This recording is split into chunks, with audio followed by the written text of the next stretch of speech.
Hey folks, my name is Mark Goldberg. I'm with Abrams Artists and Associates, and this is an audition tape for hosting a history show.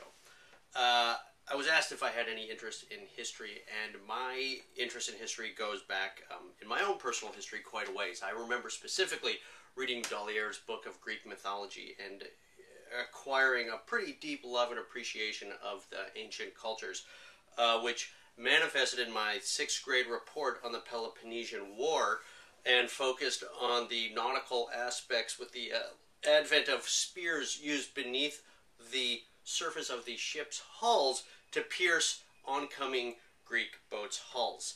That led to a really great report on the Trojan War, which also brought up a lot of issues for me in terms of building models. I had to build a Trojan horse for my presentation. I was 11, I want to reiterate. But it introduced me to Heinrich Schliemann, at least in terms of his being a historical figure, the archaeologist who discovered ancient Troy in Ursa Minor, Asia Minor. That was what it was called in what's now Turkey.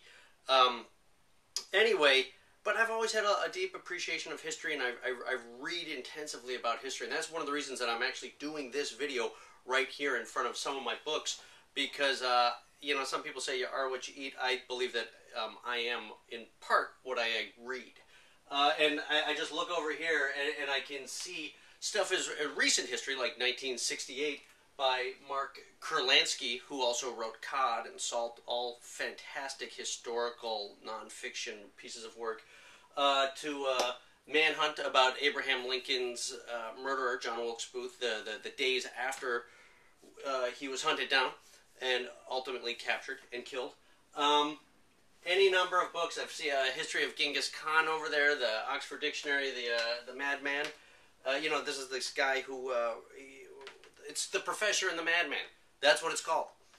All about the man who wrote the Oxford English Dictionary, or who oversaw the writing of it, and a madman in jail who was anonymous to him for many years, but who provided a great deal of information in terms of etymology, or definition of words, or word origins. And then I'm looking over here and I see like the Ocean Almanac, which if you've ever been on a boat, it's by Robert Hendrickson, and it's indispensable head reading.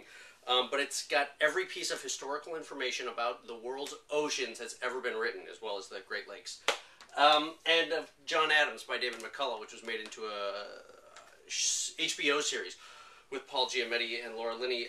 I wasn't a big fan of that, the on-air version, because I was so wrapped and spellbound by McCullough's written version of historical events of that time period. And I also love 1776, which imparts a great deal of knowledge about that year in American history, and specifically American Revolutionary War history.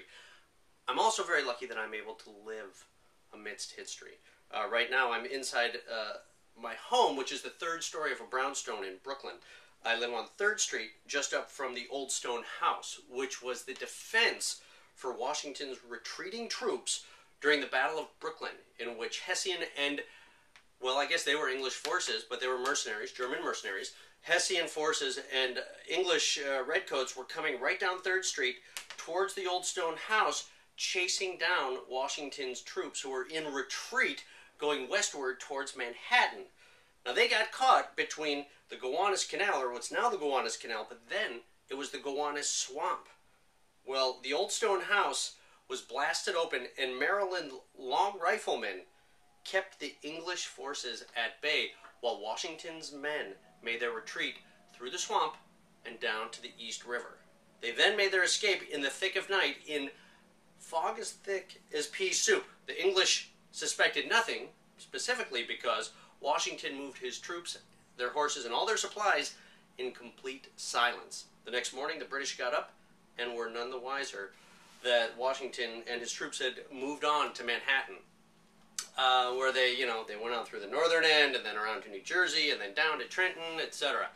I shouldn't say to Trenton, down to what's now Washington's Landing, or Washington's Crossing, down on the Delaware River.